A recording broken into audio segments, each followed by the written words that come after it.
Hello students, previous lecture में हमने introduction to photosynthesis पढ़ लिया था। इसके बाद में आपके अर्ली एक्सपेरिमेंट्स दिए हुए हैं, ये आप पढ़ लेना। और where does photosynthesis take place, ये सबको पता है कि क्लोरोप्लास्ट में किस जगह होता है, कैसे होता है। इंट्रोडक्शन में सब बता दिया था। तो आज पढ़ेंगे photosynthetic pigments. Photosynthetic pigments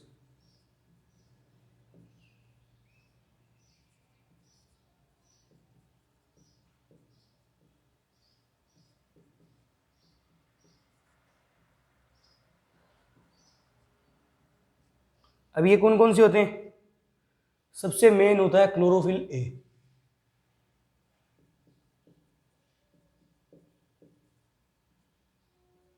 chief pigment. Chlorophyll B,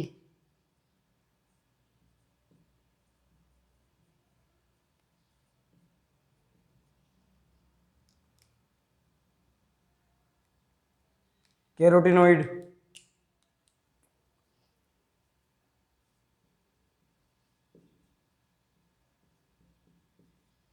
और एक होता है जेंथोफिल।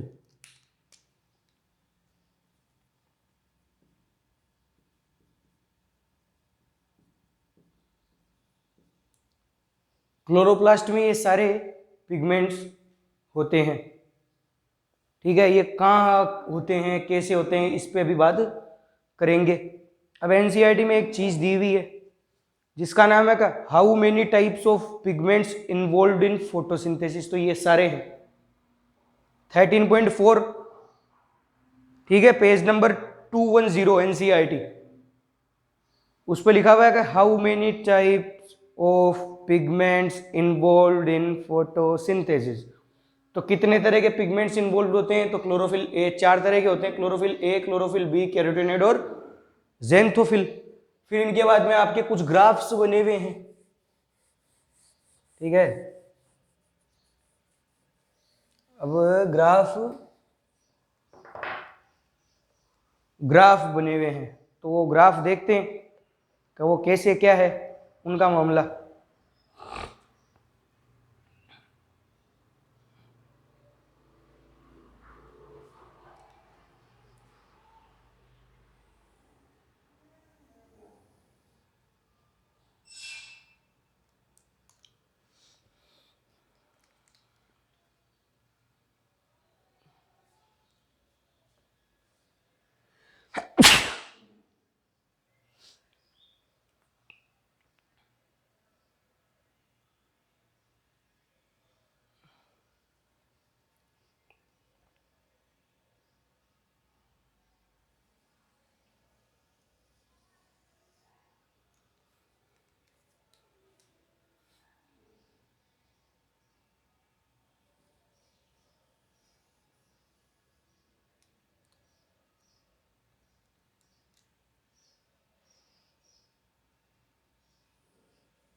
इस तरीके से कुछ आपके ग्राफ बने हुए हैं। अब जो मैंने ये ब्लू कलर से बनाया, ये तो है क्लोरोफिल ए का।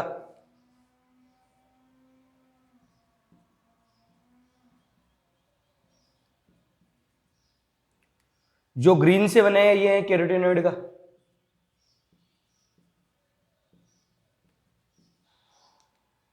और जो रेड से बनाया ये है क्लोरोफिल बी।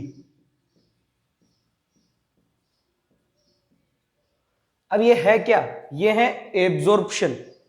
ये क्या है? Absorption of light. तो मैं यहां पे लिख देता हूं, ये क्या है? एब्जॉर्प्शन स्पेक्ट्रम है। लिख देते हैं यहां पे भी।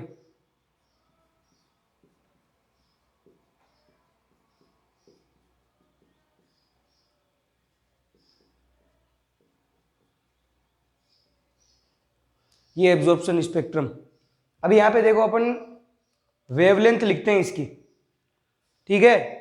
आपके एनसीईआरटी के अंदर वेवलेंथ क्या है कि लिखी हुई है नहीं, ये मामला है।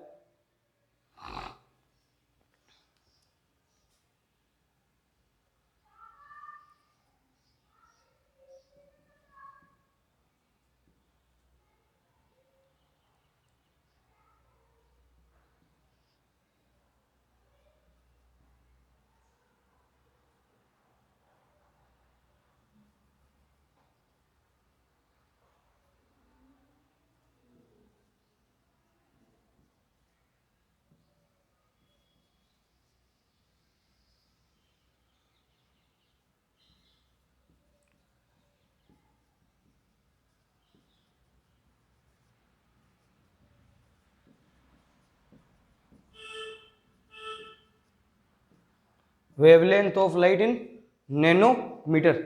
अब देखो ये सबके सब एब्जॉर्प्शन बता रहे हैं अपन, तो सबसे बेस्ट एब्जॉर्प्शन कौन कर रहा है? क्लोरोफिल ए। वो कैसे कर रहा है? क्योंकि यहां पे इसने 400 के ऊपर ही अपनी पीक गेन कर ली। देखो इधर 400 नैनोमीटर वेवलेंथ है लाइट की, इस पे भी इसको इसकी पीक मिल गई, जबकि कैरोटीनॉइड को लगभग 430 450 के आसपास और क्लोरोफिल बी को लगभग 450 के आसपास मिली है। और इधर जब सबसे ज्यादा वेवलेंथ है 700 नैनोमीटर, तो भी इसने इसकी पीक गेन कर ली। अरे आई बात समझ में नहीं आई? ये इसका एब्जॉर्प्शन स्पेक्ट्रम है। एब्जॉर्प्शन स्पेक्ट्रम, इसके बाद में आपके एक एक्शन स्पेक्ट्रम है। तो जो सबसे अच्छा एब्जॉर्प्शन करेगा लाइट का, जो जितनी ज्यादा एनर्जी लेगा वो उतना ही तो ज्यादा वर्क अच्छा करेगा, तो उसका एक्शन भी उतना ही ज्यादा अच्छा होगा। ठीक है, तो इसके बाद में क्या आएगा? एक आपके एक्शन स्पेक्ट्रम है। अब वो एक्शन स्पेक्ट्रम कैसे? वो सिर्फ क्लोरोफिल ए का ही है, क्योंकि सबसे बेस्ट एक्शन कौन कर रहा है? क्लोरोफिल ए कर रहा है, क्योंकि 400 नैनोमीटर वेवलेंथ के ऊपर भी उसने अपनी पीक ले ली, और फिर उसके बाद में 700 पे भी ले ली। अब देखो यहां पे एक बार अपन बनाते हैं, सिर्फ क्लोरोफिल ए का बनाते हैं।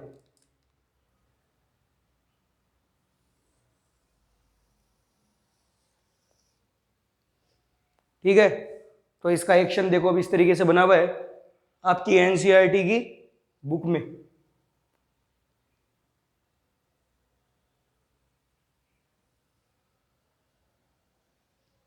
कुछ इस तरीके से। ठीक है,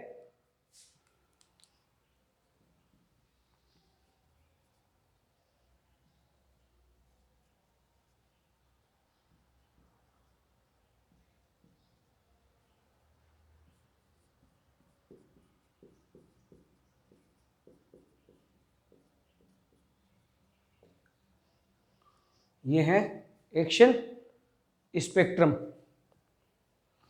तो इसको एक्शन स्पेक्ट्रम क्यों कहा? क्योंकि ये वर्क बता रहा है कि कौन सबसे अच्छा एक्शन कर रहा है, कौन सबसे अच्छा काम कर रहा है। तो वो कौन कर रहा है? क्लोरोफिल ए कर रहा है। इस वजह से क्लोरोफिल ए को कहते हैं चीफ पिगमेंट। क्लोरोफिल ए को चीफ पिगमेंट कहने के पीछे क्या रीजन है? ये देख लो, ये ही रीजन है, और कोई दूसरा रीजन नहीं है। इसी वजह से क्लोरोफिल ए को क्या कहते हैं? चीफ पिगमेंट कहते हैं। तो ये आपके हो गए आज एब्जॉर्प्शन और एक्शन स्पेक्ट्रम। ठीक है, अब आप देखोगे ये सारे पिगमेंट्स होते कहाँ हैं। ठीक है, मान लो कि ये है क्लोरोप्लास्ट,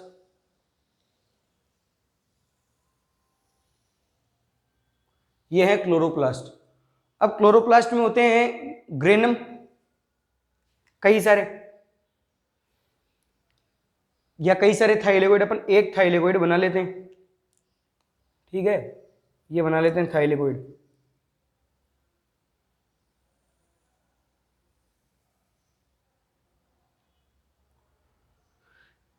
इस थाइलेकोइड के ऊपर फोटोसिस्टम्स होते हैं, फोटोसिस्टम।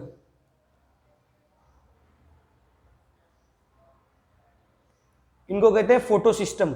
ये दो होते हैं, एक तो होता है PS2 और एक होता है PS1। ठीक है, अब इसमें होते क्या है? इनके अंदर लाइट हार्वेस्टिंग कॉम्प्लेक्स दोनों तरफ तो, और बीच में होता है रिएक्शन सेंटर। तो ये जो लाइट हार्वेस्टिंग कॉम्प्लेक्स है, इनमें तो होता है कैरोटीनॉइड, जेंथोफिल और क्लोरोफिल बी, और रिएक्शन सेंटर होता है, उसमें होता है क्लोरोफिल ए। ठीक है, अब इसको थोड़ा जूम करके देखते हैं कि ये मामला होता कैसा है।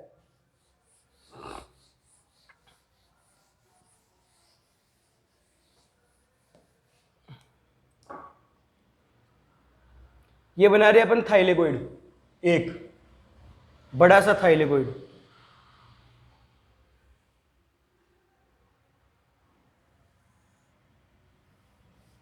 अब इस थाइलेकोइड में क्या होती है कि लिपिड बाइलेयर बनाते हैं अपन, लिपिड बाइलेयर।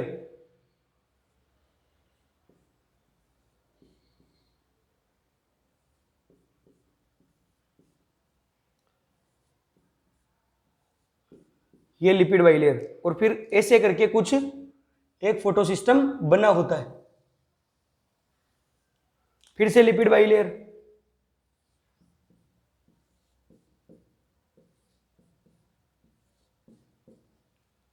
और फिर ये फोटो सिस्टम।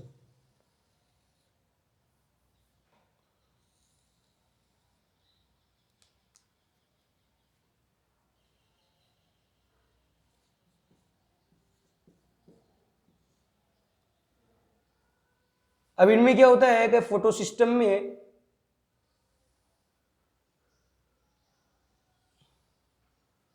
दोनों तरफ तो होता है रिएक्शन सेंटर, क्या लाइट हार्वेस्टिंग कॉम्प्लेक्स। अब ये दो तो होते हैं लाइट हार्वेस्टिंग कॉम्प्लेक्स, ये है light harvesting complex, light harvesting complex. और जो बीच में जो होता है इसको कहते हैं रिएक्शन सेंटर। अब दोनों फोटो सिस्टम में सेम ही होता है, रिएक्शन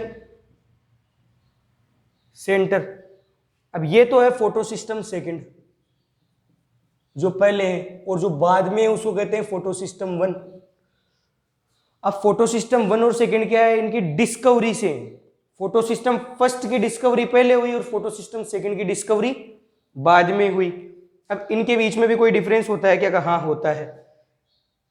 ये तो 700 नैनोमीटर वेवलेंथ वाला है और ये है 680 नैनोमीटर वाला। मतलब क्लोरोफिल ए की जो पीक होती है ना, इसमें तो 680 पे मिलती है और इसमें 700 नैनोमीटर पे मिलती है।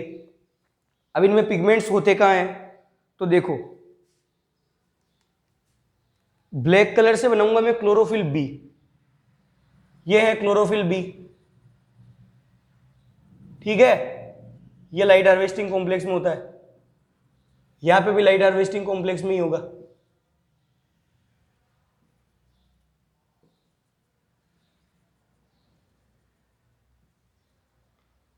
रेड कलर से बनाएंगे कैरोटीनॉइड,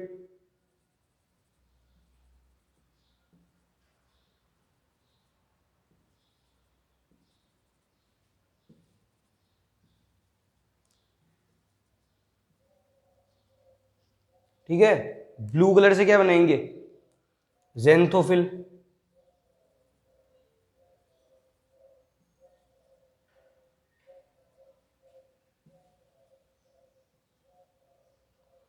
और क्लोरोफिल ए बनाएंगे ग्रीन कलर से। दो मॉलिक्यूल होते हैं, वो होते हैं रिएक्शन सेंटर में, ये है क्लोरोफिल ए, क्लोरोफिल ए के दो मॉलिक्यूल। इस तरीके से होते हैं पिगमेंट्स क्लोरोप्लास्ट के ग्रेनम के थाइलेकोइड में, ठीक है। अब जैसे ही सनलाइट पड़ेगी,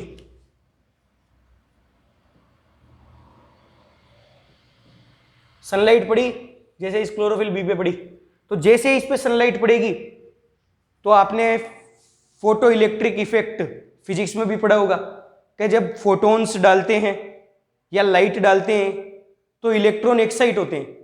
तो इसका इलेक्ट्रॉन एक्साइट होगा, इसका इलेक्ट्रॉन एक्साइट होगा, या आगे एनर्जी ट्रांसफर कर देगा, आगे एनर्जी ट्रांसफर कर देगा, तो फिर इसकी कैरोटीनॉइड का इलेक्ट्रॉन एक्साइट हो जाएगा।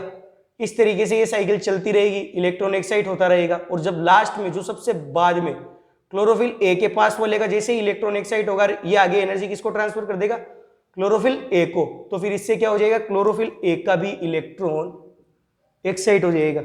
ये की यही मैकेनिज्म यहाँ पे होगी। पड़ी इसके ऊपर सनलाइट, इसने करा इलेक्ट्रॉन एक्साइट, तो ये आगे से आगे एनर्जी ट्रांसफर कर रहे हैं, इनके इलेक्ट्रॉन हो रहे हैं एक्साइट, फिर इसका भी इलेक्ट्रॉन इसी तरीके से एक्साइट हो जाएगा। और सेम मैकेनिज्म इसमें भी चलेगी। तो जैसे ही सनलाइट पड़ेगी और ये अपने इलेक्ट्रॉन एक्साइट करेंगे तो आगे एनर्जी ट्रांसफर करते रहेंगे करते रहेंगे करते रहेंगे, ठीक है। इलेक्ट्रॉन जैसे एक्साइट हुआ और जैसे ही इलेक्ट्रॉन एक्साइट होकर वापस आया इलेक्ट्रॉन, तो वो क्या करेगा? आगे एनर्जी ट्रांसफर करेगा। ये आप फिजिक्स में सब पढ़ते हो, ठीक है। अब वो वही मैकेनिज्म यहां पे भी चल रही है। आगे की चीज अगले लेक्चर में पढ़ेंगे।